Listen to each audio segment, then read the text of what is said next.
विश्व विजय की ख्वाहिश लेते हुए सिकंदर भारत आया। बहुत सारा क्षेत्र जीता भी, लेकिन एक सन्यासी के हाथों हार गया। उस सन्यासी का नाम है दांडायन। दांडायन को वो अपने साथ ले जाना चाहता था। उसके गुरु ने ऐसा कहा था कि भारत से एक दार्शनिक लेकर आना। सिपाही भेजा दांडायन को अपने यहां बुलाने के लिए। जब सिपाही आते हैं, दांडायन कुटिया में रहते हैं। दांडायन के सामने सिपाहियों ने यह प्रस्ताव रखा कि आप हमारे शहंशाह से मिलो, आपका मुकद्दर बदलने वाला है। दांडायन ने कहा कि मैं तो नहीं जाता तुम्हारे शहंशाह से मिलने।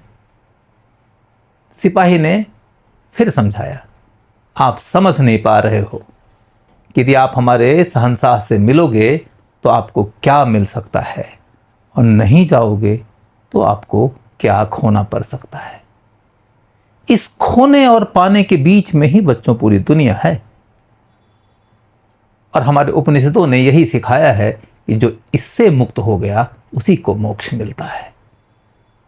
कोई चाहे तो सशरीर ही मोक्ष की प्राप्ति कर सकता है। इसी तरीके के मोक्ष का एक अधिकारी दांडायन थे। उनका जवाब सुनो।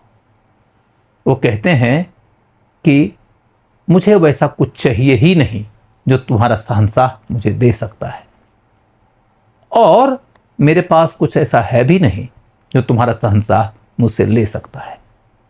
इस धरती को बिछाता हूं, आसमान को ओढ़ता हूं, सांसों की डोर बची है, मोह उससे भी नहीं। अब बताओ कि मैं क्यों जाऊं तुम्हारे शहंशाह से मिलने। यदि तुम मुझे इसके बाद भी समझा सके कि किसी कारण से मुझे तुम्हारे शहंशाह से मिलने के लिए जाना चाहिए, तो मैं तैयार हूं। यहां देखो तो एक भिक्षु के सामने एक कुटिया में रहने वाले सामान्य से सन्यासी के सामने दुनिया का सबसे शक्तिशाली आदमी, सबसे संपन्न आदमी, सबसे बड़ा विजेता निरह हो जाता है।